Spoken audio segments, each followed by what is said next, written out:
I was in a coffee shop looking through the want ads when I read Macy's Herald Square, the largest store in the world, has big opportunities for fun-loving, outgoing people of all shapes and sizes who want more than just a holiday job. Working as an elf in Macy's SantaLand means being at the center of the excitement. I circled the ad and laughed out loud. The man seated next to me turned on his stool to check to see if I was a lunatic. I continued to laugh quietly until the check arrived. And then I remembered that I don't have a job. It's funny how you can forget a thing like that. I took the ad home, and my roommate Rusty and I were laughing about it, and he dared me to call for an interview. So I did. The woman on the phone from Macy said, "Would you be interested in full-time elf or evening and weekend elf?" I said full-time elf. I have an interview next Wednesday at noon. I'm a 33-year-old man applying for a job as an elf. I suppose it could be worse. I often see people on the streets dressed as objects handing out leaflets. I tend to avoid leaflets, but it breaks my heart to see a grown man dressed as a taco, so if a costume's involved, I tend to not only accept the leaflet, but to accept it graciously, saying, "Thank you so much," but thinking, "You poor, pathetic son of a bitch." This afternoon, on Lexington Avenue, I accepted a leaflet from a man dressed as a camcorder. It's like hot dogs, peanuts, tacos, video cameras. These things make me sad because they don't fit in. They don't have a place on the streets. In a parade, maybe, sure, but not on the streets. I figured that as an elf, I would at least have a place.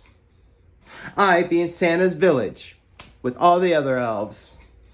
We would reside in a fluffy wonderland surrounded by candy canes and gingerbread shacks. It just wouldn't be quite as sad as, say, standing on some street corner dressed as a French fry. I'm trying to look on the bright side. I arrived in New York 3 weeks ago with high hopes. Hopes that have been challenged. In my imagination, I'd go straight from Penn Station to the casting offices. But instead, I'm applying for a job as an elf. And what's worse is the very real possibility that I will not be hired, that I couldn't even find work as an elf. That's when you know you're a failure. I'm down to the wire here. It's $20 away from walking dogs. After begging my mother for a loan, I applied at a place that covers styrofoam creatures in moss. Left to its own devices, nature can cover things in moss for free. It's not that difficult a task. And I still didn't get the job. A skill. A person needs a skill. Why hadn't I ever thought of that? In order to become an elf, I had to fill out 10 pages worth of forms, took a multiple choice personality test, underwent 2 interviews, and submitted urine for a drug test. The first interview was general, designed to eliminate the obvious sociopaths. But during the second interview, we were asked why we wanted to become an elf, which, when you think about it, is a fairly tough question to answer. I listened as the woman ahead of me, a former waitress, answered the question by saying, "I really want to be an elf because I think it's about acting. And before this, I worked at this restaurant run by this really wonderful woman who had a dream of opening a restaurant. And it made me realize it's really, really important to have dreams." Everything this woman said was punctuated with a question mark, and the interviewer never even raised an eyebrow. But when it was my turn to answer the question, I explained that I wanted to be an elf because I think it's one of the most frightening career opportunities I've ever come across. The interviewer looked up from my application and she said, "And?"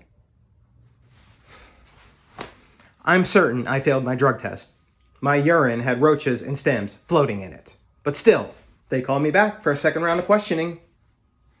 I met with the two head managers for a brief interview where they asked me a series of questions about my interests and hobbies. I can't remember my exact words, but somewhere along the line, I expressed an interest in whittling. In truth, the only thing I've ever whittled is a bong. I was just searching for something elf-like, and I figured I'd pulled it off when they sent me downstairs to fill out a series of tax forms. Afterwards, I was sent to a holding pen where I was seated beside a female dwarf. This, I thought, was a good sign. Names were called, and the smallest people were summoned into the manager's office first. Then the guys with the biggest ears, and then the women without chins. I waited a long time. About when I was ready to give up hope, the manager cocked her finger, led me into her office, and said, "Congratulations, sir. You're an elf."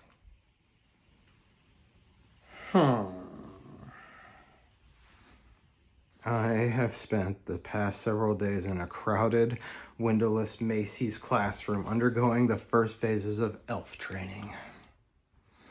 This morning, we were lectured by the SantaLand managers and given a Xerox booklet of regulations titled The Elfin Guide.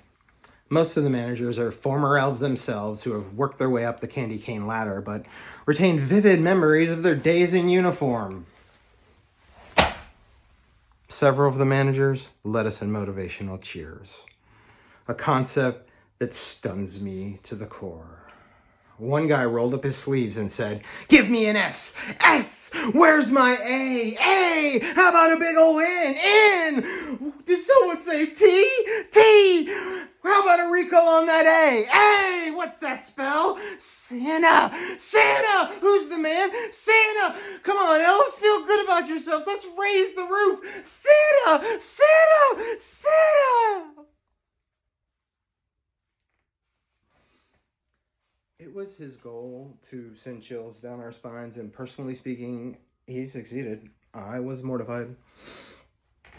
They closed the meeting by saying, "Even if you are assigned photo elf on a busy weekend, you are not Santa's slave."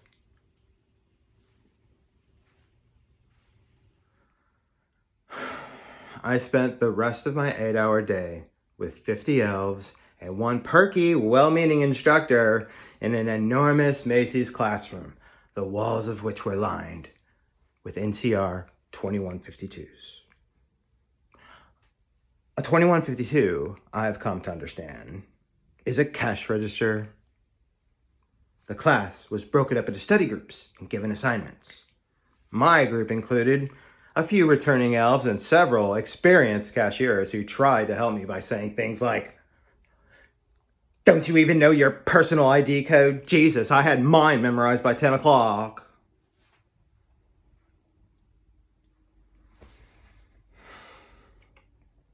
Everything about the cash register intimidates me. The worst part is after I've accumulated $300, I'll have to remove 200 of it, fill out half a dozen forms, and then run the envelope of cash to the drop in the China department or to the vault on the balcony above the first floor. I will not be allowed to change clothes first. I'll have to go dressed as an elf. Elf in SantaLand is one thing. Elf in sportswear is something else altogether. Today, we were told that during the second week of December, SantaLand will be host to Operation Special Children, at which time poor children receive free gifts donated by the store. There is another morning set aside for terribly sick and deformed children. On that day, it's an elf's job to greet the child at the magic tree and then jog back to our house to warn our Santa. The next one is missing a nose, or Crystal has third-degree burns covering 90% of her body. Missing a nose? With these children, Santa must be careful not to ask, And what would you like for Christmas? This afternoon, we were given a tour of SantaLand, which really is something. It's beautiful, a real wonderland with 10,000 sparkling lights and false snow and train sets and bridges and decorated trees and mechanical penguins and bears and really tall candy canes. We entered through an elaborate maze, a path which takes you from one festive environment to another. The charm faded when we were given code names for the various stations. The hallway by the entrance is referred to as the "Oh my God" corner. When people arrive and see the long line for Santa, they say, "Oh my God!" And it's an elf's job to calm them and explain, it will take no longer than an hour to see Santa. Further along the path, we come to what is referred to as the vomit corner. It's a mirrored wall where nauseous children tend to relieve the contents of their stomachs. When someone throws up, the nearest elf is instructed to yell, "Vamoose!" which is the brand name of the janitorial product used by the store. The path ends at the magic tree, which is supposed to look like a complex system of roots. The child's supposed to think, "I can't believe I'm in a tree." But instead, it looks like a large-scale model of the human intestinal tract. Once you pass the tree, the lights dim, and an elf guides you to Santa's house, which is actually more like a shack in regards to size. There's no sink or toilet in there. It's hard to believe Santa actually living there. It's more like his den or his think tank. But they have gone out of their way to make it cozy and intimate. The walls lined with toys. Each house has hidden cameras. After the tour, we were given a demonstration of the various positions in action, performed by returning elves who were so relentlessly cheerful it was embarrassing me to walk past them. I don't know if I can look someone in the face and exclaim, "Oh my goodness, I think I see Santa!" Or, "Can you close your eyes and make a very special Christmas wish?" Everything these elves said ended in an exclamation point. It hurts one's mouth to speak with such forced merriment.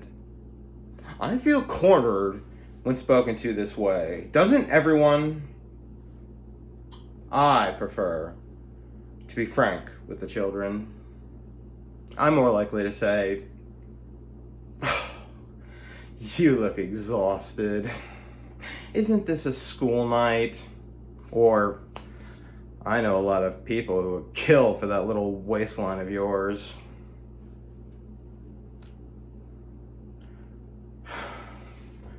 I'm afraid I will not be able to provide the grinding enthusiasm Santa is asking for. I think I'll be a low-key sort of elf. The woman in charge of costuming assigned us our outfits and then gave us a lecture on keeping things clean. She held up a calendar and said, "Ladies, you know what this is. Use it."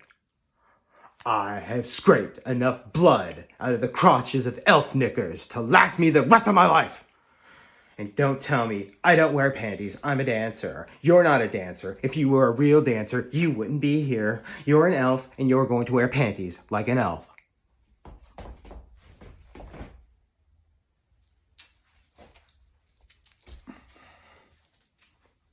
Elves have gotten to know one another these past few weeks of training. But once we took our clothes off, everything changed. This is really going to happen.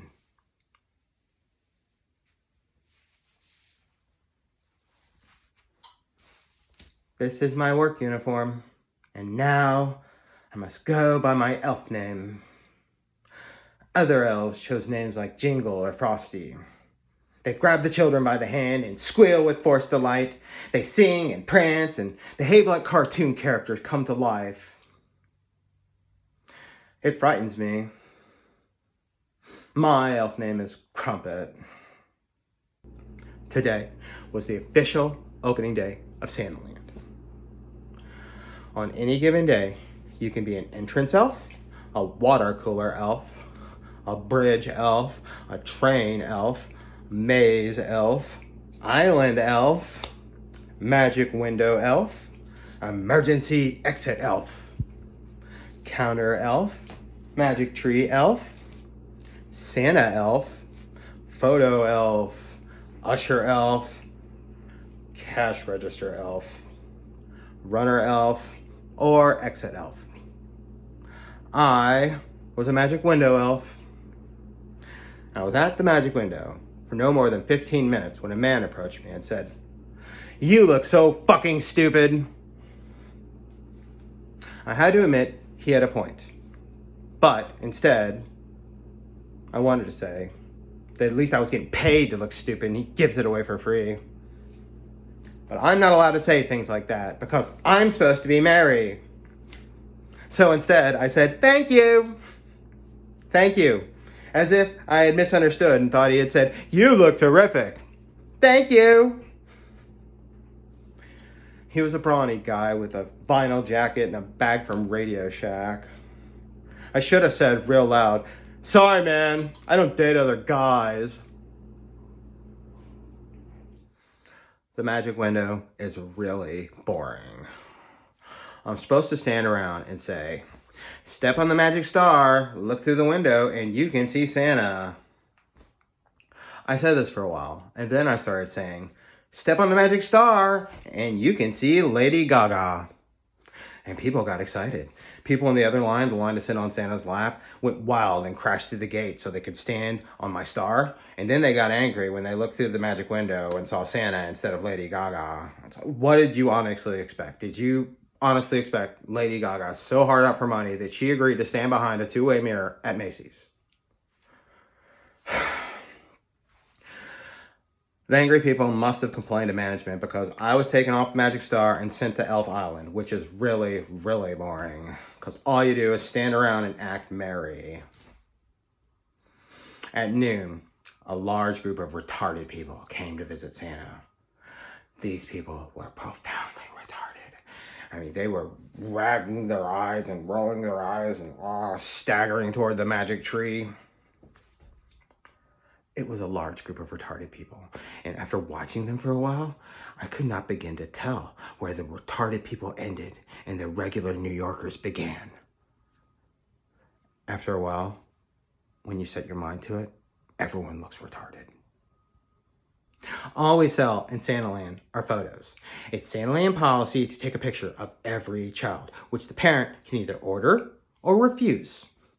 People are allowed to bring in their own cameras, video recorders, whatever. It's the multimedia groups that exhaust me. These are parents bent over with equipment, relentless in their pursuit of documentation. On these visits, the children are rarely allowed to discuss their desires with Santa. They're too busy being art directed by their parents. All right, now, can we get a shot of Anthony, Damascus, Teresa, Doug, Amy, Paul, and Vanity? Can we squeeze them all in together? Santa, can we let Doug sit on your shoulders? Can we do that? Teresa, Vanity, look here. Look here. Santa, can you put your arm around Amy while shaking hands with Paul at the same time? That's good. That's nice. Sometimes the parents ask you to stand beside the child and wave. I do so. I stand beside the child and wave to the video camera and wonder where I will wind up. I picture myself on a television set in a paneled room in Wapahanson or Easternmost Meadows. I picture the family fighting over command of the remote control, hitting the fast forward button. The child's wave becomes a rapid salute. And then I enter the picture and everyone in the room entertains the same thought. What is this asshole doing in my Christmas memories video? Young children, ages 2 to 4, tend to be frightened of Santa.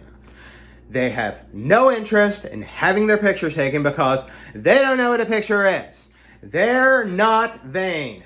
They're babies. They're babies, and they act accordingly. They cry. A photo elf knows that once a child starts crying, it's over. The parents had planned to send the photo to relatives and to place them in scrapbooks. They had waited in line for over an hour, and they are not about to give up so easily. Tonight, I saw a woman slap and shake her sobbing daughter, screaming, "God damn it, Rachel, get on that man's lap and smile, or I'll give you something to cry about." The woman was shaking her daughter until everyone's eyes were rolling in their heads, and then she sat Rachel on Santa's lap, and I took the picture, which supposedly on paper means everything is snowy and wonderful. It's not about the child, or Santa, or Christmas, but about the parents' idea of a world they cannot make work for them. Yesterday, in the cafeteria, I sat next to a Flushing elf named Gingersnap. It's a squat, plump woman whose knickers fit her like tights. Complementing the overall look is a thick pair of oversized glasses and a swarm of plastic berets she uses to clamp down her hair.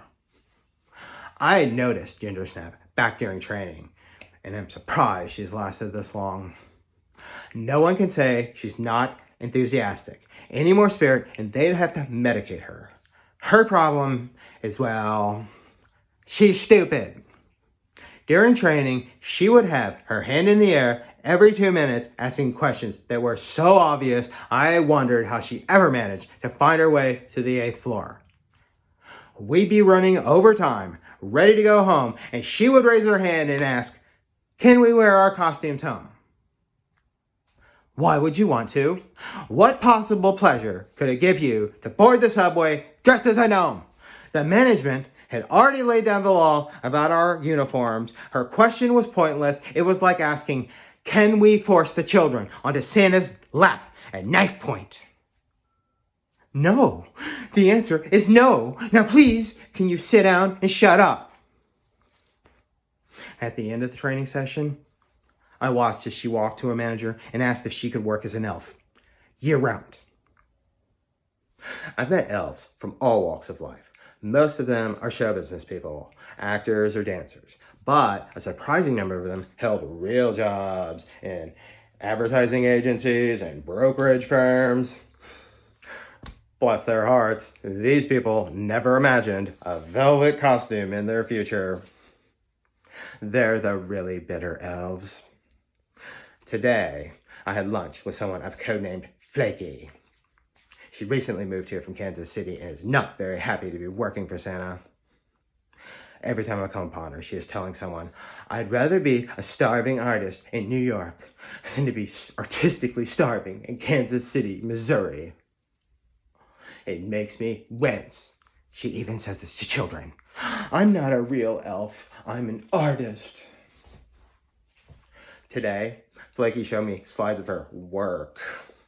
During her off hours, Flaky stays busy gluing human hair to radios and telephone receivers.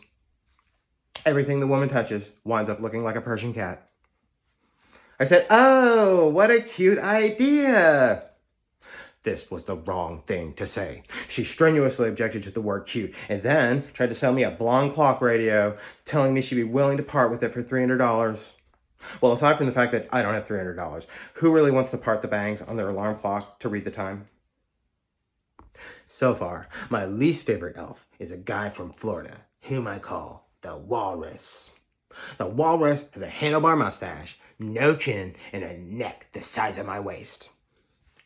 In the dressing room, the Walrus confesses to being a bit of a ladies' man. He treats SantaLand like it's a singles bar.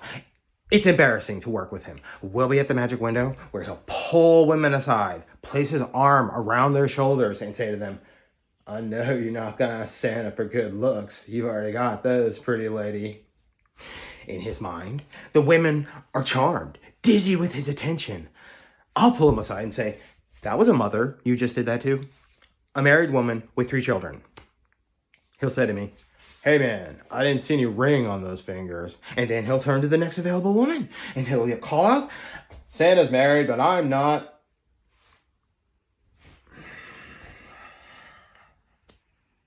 but most of the elves are high school and college students. They're young and cute, and one of the job perks is that I get to see them in their underpants. The changing rooms are located in the employee bathrooms behind SantaLand. The bathroom's small and the toilet often overflows, so we have to stand on an island of wet newspapers to keep our socks dry. The Santas have a nice changing room across the hall, but you don't want to see a Santa undress. Oh. The overall cutest elf is a fellow from Queens named Snowball. Snowball tends to ham it up for the children, sometimes literally tumbling down the path to Santa's house. I tend to frown on that sort of behavior, but Snowball is just hands down adorable. You want to put him in your pocket.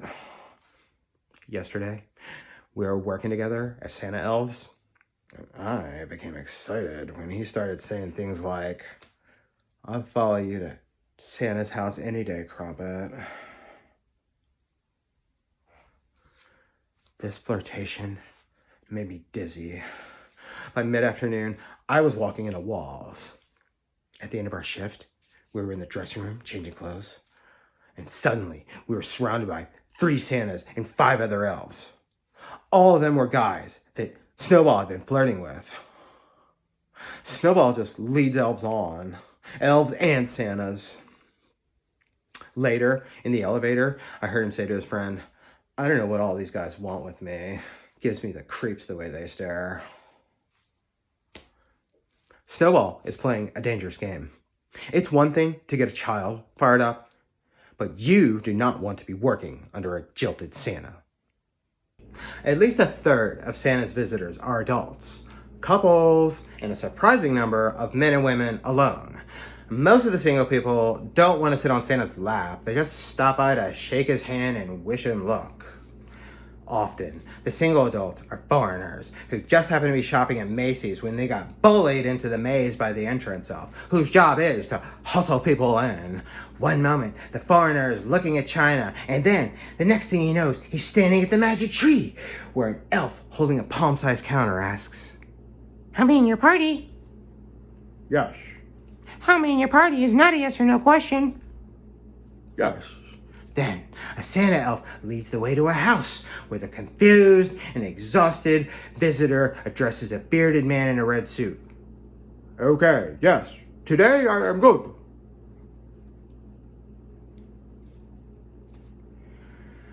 This one guy who came to visit Santa, sloppy, good-looking man in his mid-40s, I thought he was another confused European, so I reassured him that many adults come to see Santa, everyone is welcome. An hour later, I noticed again, the same man, back again to fellowship with Santa. So I asked him, "What do you and Santa talk about?" In a tiny, cracked voice, he says, "Toys. All the toys." I noticed a dent in the man's forehead. You could put an acorn in a dent this size. And on his final visit, he peed on Santa's lap. There were 2 New Jersey families that came together to see Santa. 2 ugly husbands, 2 wives, and 4 children between them. The children gathered around Santa to have their picture taken. When Santa asked the 10-year-old boy what he wanted for Christmas, the boy's father shouted, "A woman! Get him a woman, Santa!" These men were very loud and irritating, constantly laughing and jostling one another. The 2 women sat on Santa's lap and had their picture taken, and each asked for a KitchenAid brand dishwasher and a decent winter coat. The husbands sat on Santa's lap, and when asked what he wanted for Christmas, one of the men yelled, "I want a broad with big tits!" The man's small-breasted wife crossed her arms over her chest, grunted her teeth, and looked at the floor. The man's son tried to laugh. So far in SantaLand, I've seen the old Simone from General Hospital, Sean from All My Children, Greg Gottfeld, and Bill Collins. Last year, an elf got suspended when she asked Goldie Hawn to autograph her hand. We've been instructed to leave the stars alone. So Phil Collins is small and he's well groomed when he arrived with his daughter and an entourage of 3. I don't care about Phil Collins one way or the other, but I saw some people that might, and I thought it was my duty to tap them on the shoulder and say, look, there's Phil Collins. Many of Santa's visitors are from out of town and welcome the idea of seeing a celebrity as it rounds out their New York experience. I point out Phil Collins and people would literally squeal with delight. Seeing it as my job to make people happy, I don't have a problem with it. So Phil Collins was wandering through the maze, enjoying himself, and when he got to the magic tree, he was no longer visible to the maze audience. So I told people that if they left immediately and went down the hall and took a right, they could probably catch up with Phil Collins after he visited with Santa. So people did. They left. And when Phil Collins walked out of SantaLand, there were 50 or 60 people waiting for autographs. And when the managers came looking for the big mouth, I said, Phil Collins, who's he? But what's really exciting is I was talking with Sleigh Bell, an entertainer who's in the process of making a music video for our all-girl singing group. We talk about one thing or another, and she told me that she'd been on a few television shows, mainly soap operas. I asked her if she had ever done One Life to Live, and she said yes. A few years ago, she had a bit part as a flamenco dancer on the episode where Cord and Tina got married and traveled to Madrid for their honeymoon. Suddenly, I remember Sleigh Bell perfectly. I remember Quarantina's wedding like it was yesterday. On that episode, she wore a red lace dress and stomped across a shiny nightclub floor until Spain's greatest bullfighter entered and challenged Cord to a duel. Sleigh Bell intervened. She stopped dancing and said to Cord, "Don't do it, senor. You used to be a fool to challenge Spain's greatest bullfighter." Anyway, we were talking, and Carlton, another manager, got involved, and he said he had been on One Life to Live 7 times. 5 years ago, he played Clint's lawyer when the entire Buchanan family was on trial for the murder of Mitch Lawrence. He knows Victoria Buchanan personally, and he told me she's just as sweet and caring in real life as she is on the show. Basically, she's playing herself, except for the multiple personality disorder. I can't believe I'm hearing these things. I know people that know Clint, Victoria, Cord, Nikki, Asa, Bo. I'm honing in. I can feel it. All of the Santas have different routines. Some of the Santas want the children's names. So, as you lead the youngsters from the magic tree, you say, "And what was your name again? It's right on the tip of my mind where I can't get at it." And then they say their name, and you say, "That's right, Van." You lead them to Santa's door and say, "Let me check to see if he's ready." You poke your head in and whisper, "Van."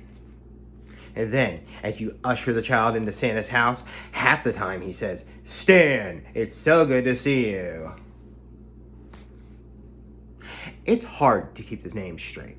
Some of the names are names I've never heard. Benicia, Fontage, Great. A child named Great. I'm Great. That's a name that's bound to prove challenging once he gets old enough to start sleeping around. Santa Howard uses names. He sits the child on his lap, asks if they've been good, and asks what they want for Christmas. And then he asks what they plan on leaving him on Christmas Eve. And they say, "Cookies and milk." And he says, "What kind of cookies?" And they say, "Chocolate chip or whatever." And then he demands that the photo elf say, "Chocolate chip, that's Santa's favorite kind." I don't mind saying it, but I must have said it 60 times today. I hate working with Santa Duck, who tends to spit when he talks. It just gushes out every time he opens his mouth. Tonight, a little girl wiped her face and said, "Santa, why are you spitting on me?" Doug explained that it wasn't spit. It was simply frost coming off his beard. That might work on a 6-year-old, but what does he tell his friends? The worst is Santa. I don't know his real name. No one does. Most days, there's a slow period where you sit around the house and talk with your Santa. Most are nice guys. We sit around and laugh, but Santa takes himself a bit too seriously. I asked him where he lived, Brooklyn or New York. He says, "Why, I live at the North Pole with Mrs. Claus."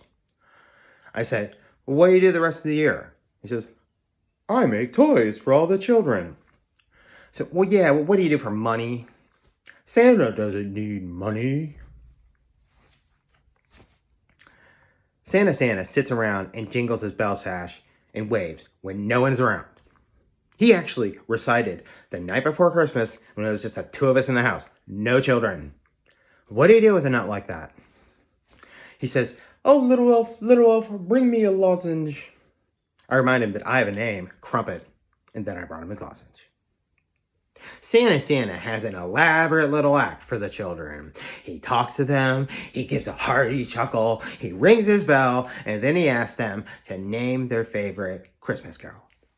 Most of the children say, "Rudolph the Red-Nosed Reindeer." Santa then asks if they would like to sing it for him. The children are shy. They don't want to sing aloud, so Santa asks, "Oh, little elf, come help Brenda sing that favorite Christmas carol of hers." So then I have to stand there and sing Rudolph the Red-Nosed Reindeer, which I hate. Later in the afternoon, a little girl said she didn't know what her favorite Christmas carol was. So Santa suggested "Away in the Manger." The little girl agreed, but said she didn't want to sing because she didn't know the words.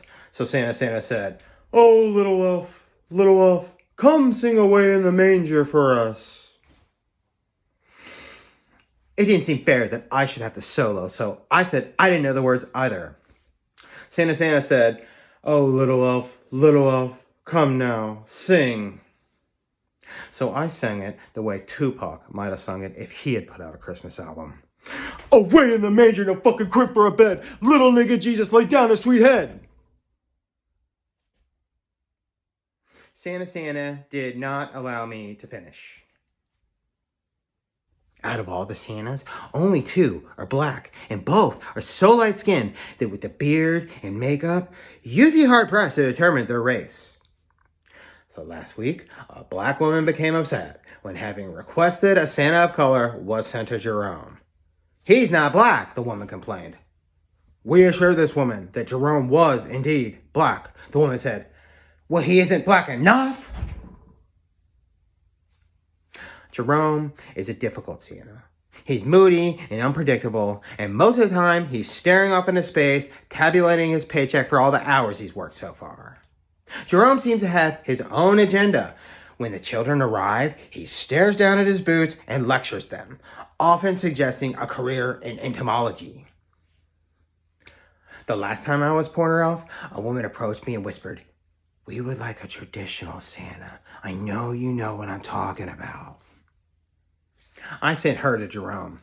This one time, someone pulled Snowball aside and said, "Last year we had a chocolate Santa. Make sure it doesn't happen again." I was put off 5 minutes yesterday when a woman tapped me on the shoulder and said, white like us." I've had requests from both sides, black Santa, white Santa. A Pointer Elf is instructed to feign ignorance, shrug his shoulders, and say, "There's only one Santa." Today, I worked as an exit elf, telling people in a loud voice, "This way out of SantaLand." A woman was standing at one of the cash registers, paying for her pictures, while her son lay beneath her, kicking and heaving, having a tantrum. The woman said, "Riley, if you don't start behaving yourself immediately, Santa's not going to bring you any of those toys you asked for." The boy said, "He is too going to bring me the toys, liar. He already told me." The woman grabbed my arm and said, "You there, elf. Tell Riley here that if he doesn't start behaving himself, Santa's going to change his mind and bring him coal for Christmas." I said, "Santa no longer traffics in coal. Instead, when you're bad, Santa comes to your house and steals things." I told Riley that if he didn't start behaving himself, Santa was going to take away his TV and his electrical appliances and leave him in the dark. All your appliances, including the refrigerator. Your food is going to spoil and smell bad. It's going to be so cold and dark where you are. Man, Riley, are you ever going to suffer? You're going to wish you had never heard the name Santa. The woman got a worried look on her face and said, "No, really, that's enough." I said, "He's going to take away your car and your furniture and all your blankets and towels and leave you with nothing." The woman said, "That's enough, really."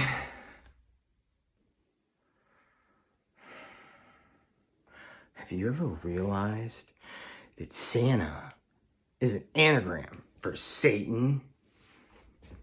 I imagine a Satan land where visitors wade through streaming pools of human blood and feces before they arrive at the gates of hell, where a hideous imp dressed in a singed velvet costume leads you toward Satan. Once I thought of it, I couldn't get it out of my mind. And overhearing the customers, I would substitute the word Satan for Santa. What do you think, Michael? Do you think Macy's has the real Satan? Don't forget to thank Satan for that baby alive he got you last year. I love Satan. Who doesn't? Everyone loves Satan. Father Christmas? Or the devil? So close. That's so far. As Christmas approaches, we grow progressively busier. There's no longer any downtime, and I think they need to outfit all the elves with cans of mace. It's all Santa, Santa, Santa. Not even children have respect for elves, unless it's the dwarf. And then, they go wild. Everyone wants their picture taken with that goddamn dwarf. Physically, she looks the part, sure, but if you ask me, she's just getting by on her looks. I spend all day lying to people, saying, "You look so pretty. Santa can't wait to visit with you. You're all he talks about. It's just not Christmas without you. You're Santa's favorite person in the entire tri-state area." Sometimes I lay it on real thick. "Aren't you the princess of Rangovia? Santa said a beautiful princess was coming here to visit him. He said she'd be wearing a red dress. She'd be very pretty, but not stuck up or two-faced. That's you, isn't it?" I'd lay it on, and the parents would say, "Thank you, good job." To this one child I said, "You're a model, aren't you?" She was maybe 6 or 7, and she said, "Yes, I model, but I also act. I just got a second callback for a Fisher-Price commercial." Her mother said, "You may recognize Caitlin from the My First Sony campaign. She's on the box." I said, "Of course." I changed my elf name from Crumpet to Blisters. It's a little on the trollish side, but circumstances have eroded my elfin spirit. I was with Santa Carl when a mother came in with her child and says, "All right, Jason, tell Santa what you want. Tell Santa what you want." Jason says, "I want Procter and Gamble to stop animal testing." The mother wrapped her son over the head and says, "That's Procter and Gamble! Procter! And what do they do to the animals, Jason? Do they torture the animals? Is that what they do?" Jason says, "Yes, they torture." He was maybe 6 years old. Then later, I was working as a counter elf at the Magic Tree when I saw a woman unzip her son's fly and instruct him to urinate into a bank of artificial snow. He was maybe 4 or 5 years old, and he did it. He peed.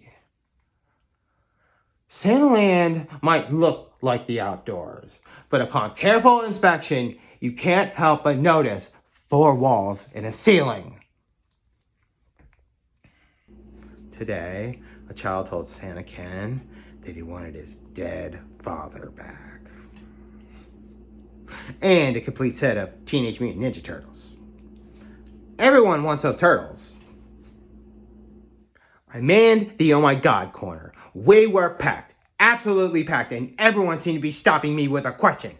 Which way to the down escalator? Which way to the elevator? The gift wrap, the trimmetry, the patio restaurant.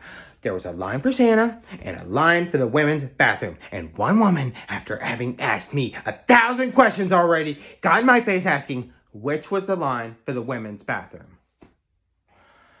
I said, "I don't know. Maybe it's the line with all the women in it." She said she was going to have me fired. I had 2 people say that to me today. "I'm going to have you fired." Go ahead. I'm wearing a green velvet costume. It doesn't get any worse than this. Who do these people think they are? "I'm going to have you fired." I wanted to say, I'm gonna have you killed! This was my last day of work. We'd been told that Christmas Eve would be slow, but this was the busiest I'd ever seen it. The chaos a week's worth of training had prepared me for. 23,000 desperate people, all behaving as if they were trying to board the last train out of town. I started at the Magic Tree, where I witnessed a fistfight between two mothers. I watched another woman experience a severe crowd-related anxiety attack. Falling to the filthy floor, she groped for breath, her arms waving about as if she were fighting off bats. Parents in long lines tossed disposable diapers into the candy cane forest and offered cash bribes to cut in line. A Long Island father called Santa a faggot when Santa refused to recite The Night Before Christmas to his child. And through it all, the noise was deafening, with children crying and parents screaming, "What more do you want from me? We're here, all right? Now shut up!" This was the busiest I'd ever seen it, and we were short on elves, many of whom had waited to the last minute to show their true colors and either called in sick or didn't show up at all. Many elves complained, but the rest of us found ourselves in this moment we'd been waiting for. It was us against them. Time to be a trooper. And I surrendered. Completely. I was sent to Santa Randy, who had him on the lap and off the lap in 30 seconds flat. He was like one of those talking dolls, equipped with no more than 6 simple phrases. "I know what you want for Christmas. There's no need to even tell me. Santa knows everything. Ready for a picture? Goodness, that was fun. All right then. See you next year." His lap would still be warm from the last child when he turned to me saying, "I deserve an affair, goddammit. Nothing life-threatening, just something to hold me over for a few years." Children would be waiting at the door. He'd snap out of it saying, "I know what you want for Christmas. There's no need to even tell me. Santa knows everything. Ready for a picture? Goodness, that was fun. All right then, see you next year." When Randy's shift ended, he was replaced with a Santa I'd never worked with before. Usually, the guy's name is written on the water cup they keep hidden on the toy shelf. I looked on the cup and there was no name. It was early evening and we were too busy to pause for an introduction. Noting a group of visitors huddled on his doorstep, my Santa began to sing. The parents and children entered the room, and, noting the young girl, Santa held his gloved hand to his chest and fell back on his cushions and faked a massive heart attack. He lay there moaning for a moment and saying, "Elf, Elf, are you there?" I said, "Yeah, Santa, I'm here. Elf, I just had a dream of the most beautiful girl in the world. She was right here in my house." I say, "Santa, it wasn't a dream. Open your eyes, my friend. She's right here at this very moment." Santa rubs his eyes saying, "Oh, heavenly day. She is the most beautiful girl I've seen in 670 years. He then scoops the girl up into his lap and flatters every aspect of her character. The girl is delirious, the center of attention. Then Santa gestured toward the girl's mother, saying, "Is that your sister I see in the corner?" "It's my mother, silly." Santa calls the woman close and asks if she's been a good mother. "Do you tell your daughter you love her? Do you tell her every day?" The woman blushes, saying, "I try, Santa." "And you, sir, step forward." And the father shuffled to Santa's feet. "And what do you do besides make money?" "If I were lucky enough to have young Kathleen as my daughter, I would kiss her forehead 10 times a day and thank her for bringing such joy into my life. Let me see you do that. It would mean a lot to me." And the father kissed his daughter's forehead. Santa ended the visit by saying, "Remember that the most important thing is to try and to love other people as much as they love you." The great thing about this Santa was that he never even asked what the children wanted. He tailored his reception to each specific group. The main thing was that he made them feel relaxed and welcome enough to submit to his idea of Christmas. Me, I can go any old way. If you want to herd them in one door and out the other, I'm your sheepdog, hustling them along. If you want to make fun of them, I'm one step ahead of you. But this, though, threw me completely because I'm not a good person. I never have been. Before tonight, I've never even been accidentally mistaken for being a good person. But suddenly, I was good by association. Families left shaking my hands, thanking me. These were grown men and women sobbing on the night before Christmas. My plane was set to leave at 8 o'clock, and I stayed until the very last moment. It was with reluctance that I reported to the manager, telling her I had to leave. And suddenly, I love this woman. She's raised her voice in anger a few times, but that anger had been directed at the old me. I felt certain that she would recognize the change, and together we would share a special moment. Maybe we'd even cry a moment or two, and I would be left with that feeling of warmth that a person can hold on to forever. I'd stuck it out, and maybe she'd even want to place my cat in the Elfin Hall of Fame.